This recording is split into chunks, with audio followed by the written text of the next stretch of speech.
ونصلي ونسلم على رسوله الكريم أما بعد فأعوذ بالله من الشيطان الرجيم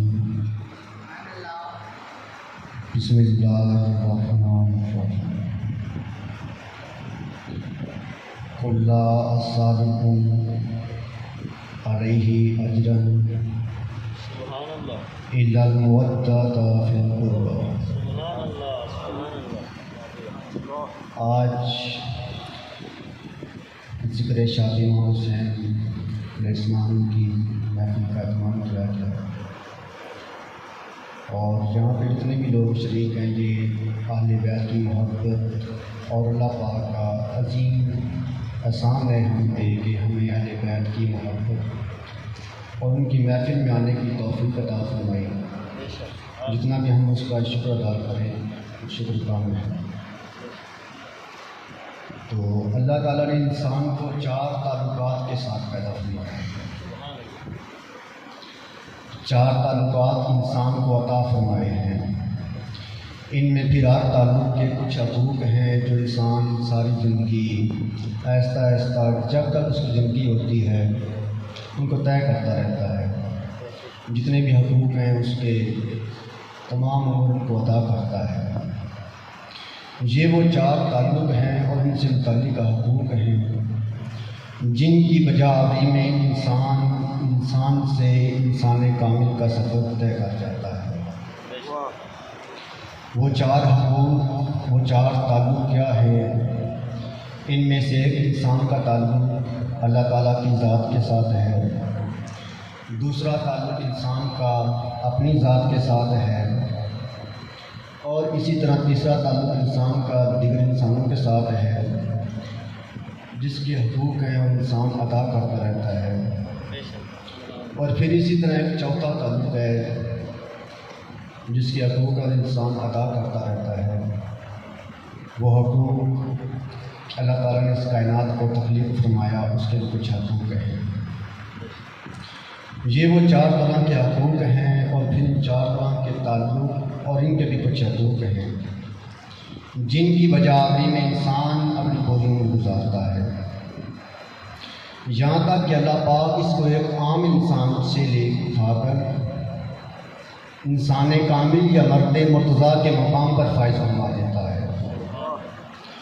امام علی مقام یوں تو آپ نے اپنی زندگی میں یہ 4 حقوق پورے کیے، اور اب میں اس عمر کی طرف توجہ دلانا چاہتا ہوں کہ یوں تو پوری عمر امام علی مقام نے ان 4 تعلقوں کے حقوق پورے کیے، اور اپنی زندگی میں جتنی بھی مشکلات آئی ان مشکلات کے علاوہ اللہ پاک کے جتنے بھی حقوق تھے کائنات کے انسانوں کے سب کے حقوق ادا کیے، اور پوری عمر ان 4 تعلقوں کی بابت حقوق کی ادائیگی میں صرف ہوئی۔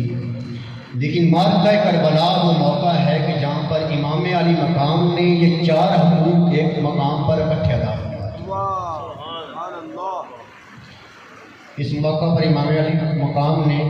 وہ 4 حقوق اکٹھے اس طرح فرمائے کہ رائے مرتضیٰیت میں اللہ نے آپ کو وہ مقام عطا فرما دیا جو 14 صدیوں میں آج تک نہ کسی کو عطا فرمایا ہے اور نہ قیامت تک کسی کو اس مقام پر فائز فرمائے گا۔ یہ وہ 4 حقوق ہیں جن کے بارے میں قرآن مجید کا تذکرہ آیا کہ امام علی مقام نے کس انداز میں وہ حق معرکہ کربلا میں ادا فرمایا۔ ان کے متعلق قرآن پاک میں اللہ تعالیٰ نے فرمایا کہ اور میں نے جنات اور انسانوں کو اس لیے پیدا کیا کہ وہ میری بندگی اختیار کریں۔ جنات اور انسانوں کو اللہ رب العزت نے اپنی بندگی کے لیے پیدا کیا۔ حاضرین گرامی، جو بندگی کا تعلق ہے انسان کا وہ کیا ہے؟ یوں تو عمر پر انسان عبادات کے ذریعے جو حکامات شریعت میں آتے ہیں ان پر بجاوری کے ذریعے عمل پیرا ہونے کے ذریعے انسان اپنی پوری عمر گزارتا ہے، اس کی بندگی کا سفر جاری رہتا ہے۔ لیکن حاضرین گرامی، یوں تو ہر شخص وہ سفر طے کرتا رہتا ہے، جو اس کے حق ہیں ان کو ادا کرتا رہتا ہے، پھر جو اللہ اور اس کے رسول پر ایمان رکھتا ہے اور جو دائرہ اسلام میں داخل ہو جاتا ہے اور ہر کوئی وہ حقوق ادا کرتا ہے جو انسان اس کائنات میں آیا ہے۔ اور حاضرین گرامی، یوں تو ہر کوئی بندگی کرتا ہے، لیکن وہ اعلیٰ بندگی کیا ہے جو انسان کو عام بندگی سے اٹھا کر اعلیٰ مقام پہ لے کے جاتی ہے۔ اعلیٰ بندگی یہ ہے کہ شریعت محمد میں جو حکام شریعت میں ایک مسلمان کو میسر آتے ہیں، وہ انسان پوری زندگی اپنی ان اعمال کے ذریعے اللہ تعالیٰ کو، اللہ کے رسول کو خوش کرتا ہے، ان کے حکامات پر اپنی زندگی گزارتا ہے۔ اور ایک مسلمان جب ان حکام پر زندگی گزارتا ہے تو اس تک پہنچتے پہنچتے جب وہ اعلیٰ بندگی تک پہنچتا ہے تو وہ عام بندگی سے اٹھ کے اعلیٰ بندگی تک آ جاتا ہے۔ اور اعلیٰ بندگی یہ ہے کہ جب وہ ان حکام کو بجا لائے کہ جتنے بھی اس کے اوپر حکم لاگو ہوتے ہیں، جو اصول قوانین ہیں، وہ ان کو تمام حقوق کو ادا کرتے کرتے اس کے دل میں کسی قسم کا بوجھ نہ ہو، کوئی تنگی نہ ہو، کوئی اس کے دل میں ایسا بوجھ نہ ہو کہ میں یہ کیوں کروں، باقی لوگ تو نہیں کرتے، کیا مجھ پہ ہی فرض ہے؟ باقی لوگ بھی ہیں، ان کو بھی اللہ نے پیدا کیا ہے، کیا ان پہ وہ حقوق لاگو نہیں ہوتے جو مجھ پہ ہوتے ہیں، جو شریعت مجھ پہ لاگو ہے؟ باقی لوگ تو نہیں کرتے۔ شیطان انسان کو بہکاتا ہے کہ باقی نہیں کرتے، میں کرتا ہوں، لیکن جب شیطان انسان کو بہکاتا ہے تو اللہ رب العزت اس انسان کی مدد فرماتا ہے۔ اللہ فرماتا ہے کہ اس نے مجھ سے محبت کی ہے، میں اس کو اس راہ سے بھٹکنے نہیں دوں گا۔ تو وہ عمل کرتے کرتے دل میں نہ کوئی گھٹن محسوس کرتا ہے، نہ کوئی تنگی محسوس کرتا ہے، اور بڑھ چڑھ کر کسی بوجھ کے بغیر ان حکام کی بجا آوری میں مصروف ہو جاتا ہے، جس کو اعلیٰ بندگی کہتے ہیں۔ اعلیٰ بندگی شیوہ ہے صالحین کا۔ پھر آپ سے ایک سوال ہے کہ وہ کون سی بندگی تھی جو امام علی مقام کو میدان کربلا تک لے کے گئی تھی؟ حالانکہ امام علی مقام نے اپنی زندگی کے جو 4 تعلق ہیں، جو حقوق ہیں،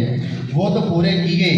لیکن وہ اعلیٰ بندگی کون سی ہے جو امام علی مقام کو کربلا اور اس مقتل کی طرف لے کے گئی، جہاں امام علی مقام نے خانوادہ رسول کے 72 تن چھوٹے ننھے علی اصغر سے لے کے شہزادہ علی اکبر تک اور اپنی جان کا نذرانہ پیش کیا؟ وہ اعلیٰ بندگی کون سی تھی کہ جس کے لیے امام علی مقام نہ کسی نقصان کو دیکھتے ہیں، نہ کسی کے لٹ جانے کا خیال کرتے ہیں، بس دیوانہ واد منشا یار کے لیے خانوادہ رسول کو لے کے کربلا کی طرف چل پڑتے ہیں؟ تو یہاں پہ یار منشا سمجھ آ جائے کہ جس مقام پر یار کی منشا سمجھ آ جائے کہ خدا کیا چاہتا ہے، مصطفیٰ کیا چاہتا ہے، تو پھر امام علی مقام خانوادہ رسول کو لے کر کربلا اس مقتل کی طرف دوڑ پڑتے ہیں، اور جہاں پر اس حکم پر عمل کرتے ہوئے دل میں نہ کوئی بوجھ ہے، نہ کوئی تنگی ہے، بلکہ اپنے رب کے حکم کی طرف گامزن ہے، اور پھر اس حکم پر عمل کرتے کرتے پوری انسانیت کو درس دے کے جاتے ہیں کہ صرف طاقت کو دیکھ کر حق کو چھوڑنا نہیں، کہ جہاں پہ بات آئے کہ طاقت ہے اور ہم حق کو چھوڑ دیں، یہ امام علی مقام کی سنت ہے کہ حکومت چاہے طاقت جتنی بڑی ہو، یزید کے پاس طاقت بھی تھی، اقتدار بھی تھا، سب کچھ تھا، لیکن امام علی مقام 72 تن ساتھ ہونے کے باوجود حق کے لیے کھڑے ہوئے اور قیامت تک انقلاب برپا کیا۔ تو ہم بات کر رہے تھے بندگی کی کہ ایک عام بندگی ہوتی ہے جو عام انسان عطا کرتا ہے، ایک اعلیٰ بندگی ہوتی ہے، اور پھر جو انسان اعلیٰ بندگی کرے، عبادات کرے، ریاضت کرے، مناجات کرے، گریہ زاری کرے، قرآن پاک کی تلاوت کرے، تو ہم کہتے ہیں کہ یہ صالحین میں سے ہے، اس نے صالحین کے مقام کو پا لیا۔ یہاں پر بس لفظ ہی ہلنے نہیں پاتے، وہ اس نگاہ کو سمجھ آتے ہیں اور پھر اس منشا یار کے لیے اس رستے پر دوڑ پڑتے ہیں، اس کو بندگی کا کمال کہتے ہیں۔ حاضرین گرامی، ذرا وہ منظر دیکھیے کہ کربلا معلّہ سے پہلے جب امام علی مقام مدینہ میں جاتے ہیں تو تمام صحابہ کرام امام علی مقام سے عرض کرتے ہیں کہ اے امام علی مقام، آپ خانوادہ رسول کو ساتھ لے کر کربلا کی طرف نہ جائیں، کیونکہ ہر شے آپ کی نگاہوں کے سامنے ہے۔ آپ نے بچپن سے مصطفیٰ کی زبان سے سن رکھا ہے کہ مارکہ کربلا میں کیا ہوگا، خانوادہ رسول کے ساتھ کیا ہوگا، خانوادہ رسول کے شہزادوں کے ساتھ کیا ہوگا، خانوادہ رسول کی بیویوں کے ساتھ کیا ہوگا، لیکن امام علی مقام سب کچھ جاننے کے باوجود منشا یار کے لیے دوڑے جا رہے ہیں۔ اور پھر جب اس کے بعد مکہ مکرمہ میں پہنچتے ہیں تو وہاں پر بھی دیکھتے ہیں کہ صحابہ کرام کو شہید کیا جا رہا ہے۔ صحابیات میں سینکڑوں صحابیات ایسی تھی جو حاملہ تھی، یزید کی افواج نے ان کے پیٹ چاک کروائے۔ اور آج بھی اگر آپ مدینہ میں جائیں تو جنت البقیع میں آپ کو مقام ملے گا جہاں پہ ایک پورا قبرستان کا ایک حصہ ہے، جہاں پر یزیدی افواج نے جب ان صحابیات کو شہید کروایا تھا تو ان کا الگ سے ایک قبرستان میں جگہ ہے کہ جہاں پہ ان کی الگ سے قبریں ہیں، اور مکمل وہ جگہ آج بھی آپ جائیں تو وہ دیکھ سکتے ہیں۔ تو حضرت گرامی، آپ کہنے کا مطلب یہ ہے کہ جب بندگی تو انسان امام علی مقام اگر کربلا میں نہ جاتے تو تب بھی وہ بندگی کا حق ادا کر سکتے تھے۔ شریعت کے جو حقوق تھے وہ تمام حقوق تو انہوں نے اپنی زندگی میں پورے کر لیے تھے اور کر رہے تھے۔ انسان کے ہر طرح کے حقوق ہوتے ہیں، اس کی جان کا حق ہے، وہ اپنی جان کا حق ادا کرتا ہے، وہ حلال کماتا ہے، اس طرح حلال کما کے اپنی جان کا حق ادا کرتا ہے، اور ہر طریقے سے وہ اپنے جو اس پہ حقوق ہوتے ہیں ان کو پورا کرتا ہے۔ اس کی جان کا حق ہے کہ وہ تعلیم کے زیور سے خود کو آراستہ کرتا ہے، تو تعلیم سیکھ کر خود کو جہالت سے نکال کر علم کی طرف لاتا ہے، یہ اس کی جان کا اس پر حق ہے۔ تو ایک انسان اپنی ذات کے متعلق جس کے بارے میں اللہ رب العزت نے قرآن میں فرمایا کہ جو کسی بھی انسان کا اپنی ذات کے ساتھ ایک تعلق ہوا کرتا ہے وہ اس جان اور ذات اور اپنے نفس کے حقوق کا ہوتا ہے۔ عموماً جب انسان زندگی گزارتا ہے تو اس کی جان کے پر کئی طرح کے حقوق ہوتے ہیں جو وہ ادا کرتا ہے۔ اس پر خوراک کا ہوتا ہے، اپنے جسم کا، جان کا، وہ اچھی صحبت اختیار کرتا ہے تاکہ وہ حقوق کو پورا کر سکے، اور پھر وہ اپنے نفس کے لیے رمضان میں روزے رکھتا ہے، اپنی روح کو گناہوں سے محفوظ رکھتا ہے، قرآن پاک کی تلاوت کرتا ہے، گریہ وزاری کرتا ہے، مناجات کر کے اپنی روح کو پاک کرتا ہے، اپنے افکار کو سچا اور ستھرا ہر وقت کرتا رہتا ہے۔ یہ ہر انسان کا، اس کی جان کا اس پر حق ہے جو ہر انسان ادا کرتا ہے۔ تو یہ تو ایک عام انسان جو حق ادا کرتا رہتا ہے کہ حقوق کے، جیسے میں نے عرض کیا کہ ایک عام بندگی ہے، ایک اعلیٰ درجے کی بندگی ہے، ایک کمال درجے کی بندگی ہے۔ اس طرح انسانوں میں بھی مختلف طبقات ہیں، کوئی اپنی جان کا وقت خوراک اور لباس سمجھتا ہے، کوئی جان حق اور اچھی صحبت کی تلاش کرنے تک رکھتا ہے، پھر کوئی سمجھتا ہے کہ نہیں، طہارت، عبادت، ریاضت، روزہ یہ بھی میری جان کا حق ہے۔ کوئی اپنے آپ کو اس طرح مطلع کر دیتا ہے، پھر وہ عارف ہو جاتے ہیں، اور جو کامل ہو جاتے ہیں، جو خدا کی رمز آشنا ہو جاتی ہیں، انہیں سمجھ آ جاتی ہے کہ یہ سارے حقوق جان کے چھوٹے ہیں۔ اس جان کا سب سے بڑا حق یہ ہے کہ اس نفس کو مقام رضا پر فیض کیا جائے، یہ اس جان کا سب سے اعلیٰ اور آخری حق ہے۔ حاضرین گرامی، امام علی مقام عمر پر اپنی حقوق شریعت کے مطابق ادا کرتے رہے، لیکن یہ جان گئے تھے کہ اس جان کا سب سے اعلیٰ اور ارفع یہ ہے کہ اس نفس کو اس مقام رضا پر فائز کر دیا جائے جو سب سے آگے بڑھ جاتا ہے۔ اس لیے جب آپ نے میدان کربلا میں صبر کی تمام حدیں پار فرما لی، اس جان کو مقام مرتضیت کے مقام پر فائز فرما لیا، تو اس میدان کربلا میں اس جان کا آخری حق بھی ادا کر دیا۔ تو صبر سے آگے بڑھ کر مقام رضا تک یہ سفر ان کو لے کے جا رہا تھا۔ اب اس منظر کو ذرا جس میں تصور سے دیکھیے کہ جب خانوادہ رسول کربلا میں تھا، مقتل کربلا میں شہزادے شہید ہوتے جا رہے تھے، خانوادہ رسول کے تمام شہزادوں کو جب شہید کیا جا رہا تھا تو سب کی نگاہ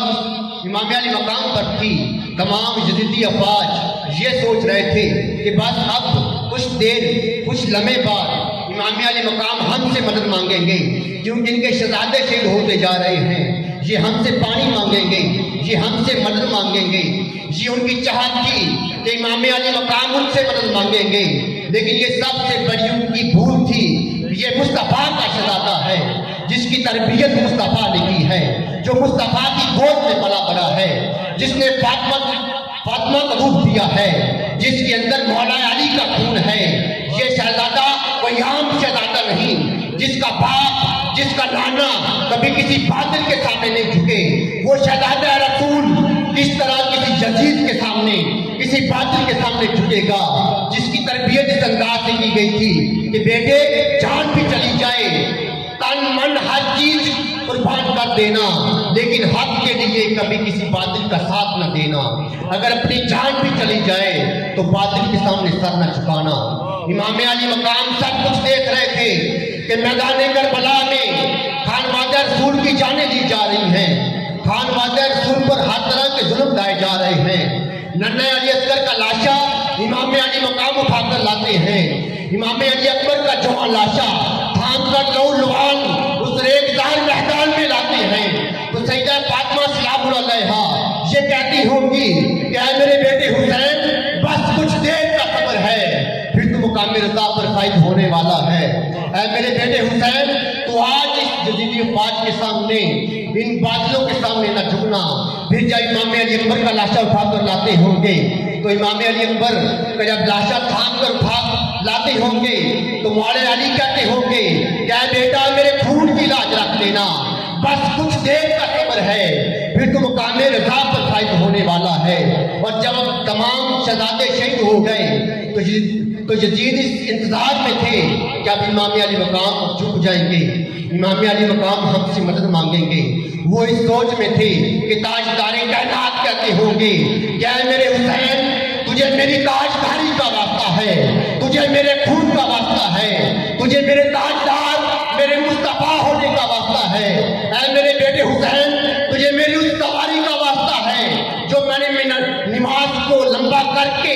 تیرے لیے ادا کی تھی۔ اے حسین آج اس نماز کی لاج رکھ لے، آج میری اس تربیت کی لاج رکھ لے، آج اس گود کی لاج رکھ لے، آج خون مصطفیٰ کی لاج رکھ لے۔ اے میرے بیٹے حسین بس کچھ دیر کا صبر ہے، پھر تو مقام رضا پر فائد ہونے والا ہے۔ اور امام علی مقام بھی نہ یزید کے سامنے جھکے، نہ باطل کو قبول کیا، بلکہ یزید کو کھلے عام چیلنج کیا، یزید کو کہا تم قاتل ہو،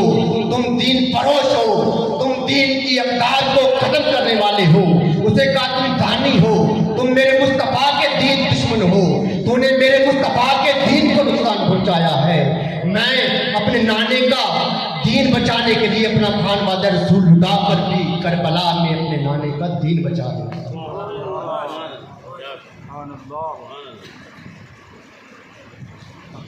تو یہ حق تھا دوسرے انسانوں کے متعلق جو امام علی مقام نے ادا فرمایا۔ امام علی مقام نے خانوادہ رسول کے 72 تن میدان کربلا میں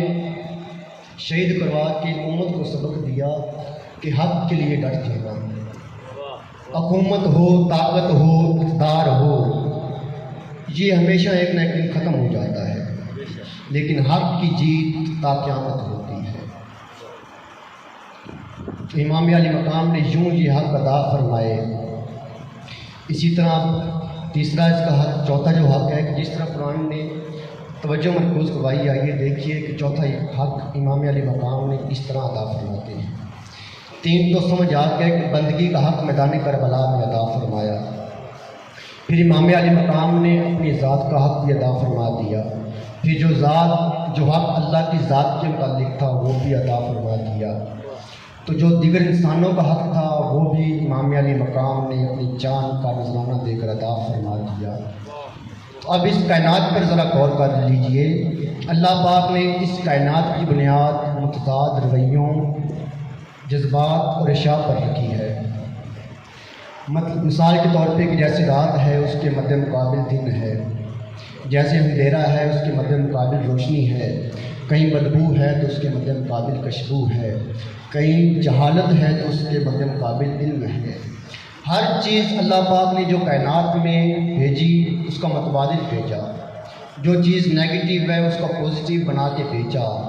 اور یہ کائنات کا پہلے دن سے اصول ہے کہ جب نیگیٹو چیزیں آئیں تو اس کے متبادل پازیٹیو چیزیں بھی آئیں، جب پازیٹیو چیزیں آتی تھی تو نیگیٹو چیزیں آ کے ان کا مقابلہ کر کے وہ نیگیٹو، وہ گندی بری سوچ کو ختم کر دیتی تھی۔ اسی طرح جتنی بھی سوچیں اچھی ہوتی ہیں، بری ہوتی ہیں، ان کے متبادل نیگیٹو پازیٹیو دونوں موجود ہوتی ہیں۔ پھر اسی طرح جب نمرود آیا تھا تو وہ پازیٹیو تھا، نمرود کے مقابلے میں اللہ تعالیٰ نے حضرت ابراہیم علیہ السلام کو پازیٹیو بنا کر بھیجا اور نمرود کا خاتمہ کیا۔ اسی طرح پھر جب فرعون اس دنیا میں آیا، اس نے ظلم کی انتہا کر دی، تو اللہ تعالیٰ نے موسیٰ علیہ السلام کو اس کائنات میں بھیجا اور اس کائنات کا نظام بچا لیا۔ اسی طرح جب یزید نے اس دور میں آ کے ہر طرف گندگی پھیلانا چاہی، دین مصطفیٰ کو خطرہ پہنچانا چاہا، دین مصطفیٰ کی اقدار کو وہ ختم کر رہا تھا، دین مصطفیٰ کو وہ نقصان پہنچا رہا تھا، تو امام علی مقام نے اس نیگیٹو کے بدلے پازیٹیو آ کے اس کائنات کا نظام بچا لیا۔ کیونکہ اللہ نے اس کائنات کو چلانا تھا، اور اس کائنات کو چلانے کے لیے اگر صرف نیگیٹو نظام رہے، برے لوگ رہیں، تو کائنات کا نظام ڈسٹرب ہو جائے گا۔ کیونکہ اگر ایک ہی چیز رہے، نیگیٹو رہے، اس کا پازیٹیو نہ ہو، ہر کسی پہ ظلم ڈال جائیں، اس کا حق چھینا جائے، نہ حق قتل کیا جائے، تو کائنات کا پورا نظام خراب ہو جائے گا۔ تو اللہ رب العزت نے اس کائنات کا نظام چلانا تھا، تو اس کائنات میں امام علی مقام کو بھیج کر اس یزید کا مقابلہ بھی امام علی مقام نے کیا اور حق کو جیت بھی لیا۔ اور یوں امام علی مقام نے پوری انسانیت کے حقوق ادا کیے۔ اب ہم دیکھتے ہیں کہ امام علی مقام تمام حق کو ادا کر چکے، لیکن امام علی مقام اپنا خانوادہ رسول لٹانے کی کیا ضرورت تھی؟ سوال بنتا ہے کہ اپنی جان بھی دے سکتے تھے، اگر خود نہ بھی جاتے تو پھر کیا ہو جاتا؟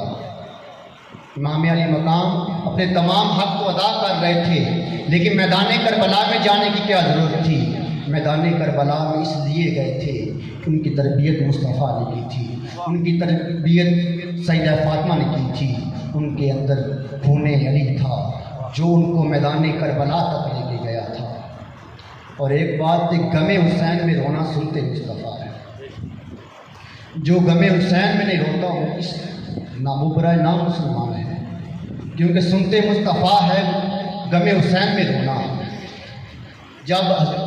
امام علی مقام کبھی پریشان ہوتے، کبھی روتے یا کوئی مسئلہ ہوتا تو امام علی مقام کی آنکھوں سے آنسو برس پڑتے۔ تو تمام اہل بیت سے محبت مصطفیٰ کی سنت سمجھ کے ہر انسان پہ فرض کر دی گئی ہے، اور اہل بیت کی محبت ہم پر صرف واجب نہیں بلکہ فرض کر دی گئی ہے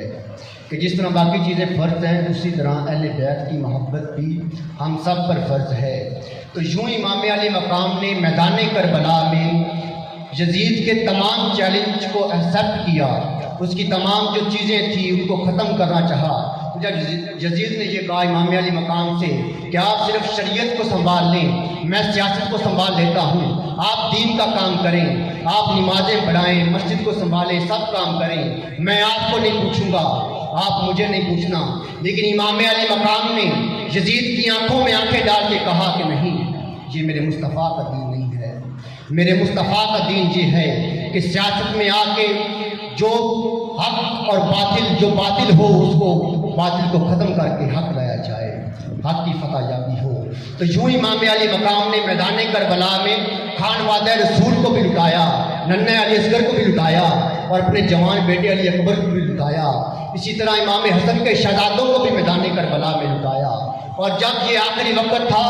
تو امام علی مقام نیزوں کی، جب بارش ہو رہی تھی امام علی مقام پر، جب نیزے برسائے جا رہے تھے، تو امام علی مقام میدان کربلا میں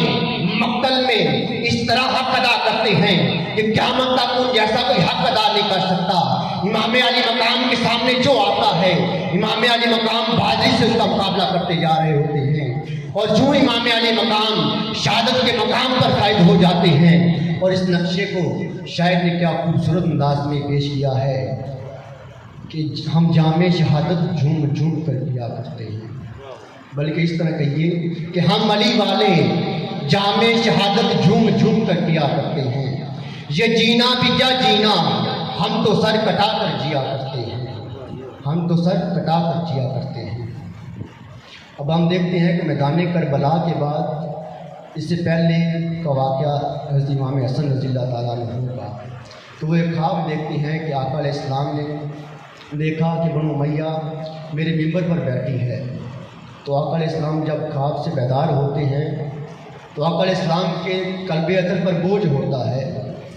تو جب صحابہ کرام پوچھتے ہیں تو آقا علیہ السلام فرماتے ہیں کہ وہ میرے ممبر پر بیٹھی تھی بنو امیہ، اللہ تعالیٰ تب آقا علیہ السلام سے کہتا ہے کہ اے میرے پیارے حبیب، آپ کے لیے ہم نے شب قدر عطا کی ہے۔ اب یہاں بھی سوال بنتا ہے کہ وہ تو رمضان میں ہے، تو اس کو محرم حرام میں کیسے کہہ سکتے ہیں؟ تو حضور شیخ الاسلام ڈاکٹر محمد طاہر القادری کہتے ہیں کہ یہ میری وجدانی تفسیر ہے، کیونکہ ہر آیت کے 7 ظاہری معنی ہوتے ہیں، 7 باطنی ہوتے ہیں۔ ہم وہ جس طرح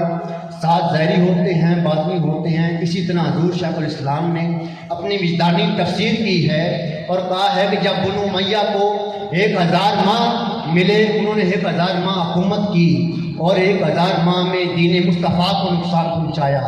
دین مصطفیٰ کی جڑوں کو کھوکھلا کرنا چاہا، خادمات رسول کو ختم کرنا چاہا، تو تب اللہ تعالیٰ نے وہ ایک رات، اللہ تعالیٰ نے فرمایا کہ یہ ایک رات 1000 مہینوں سے بہتر ہے شب قدر۔ اور یوں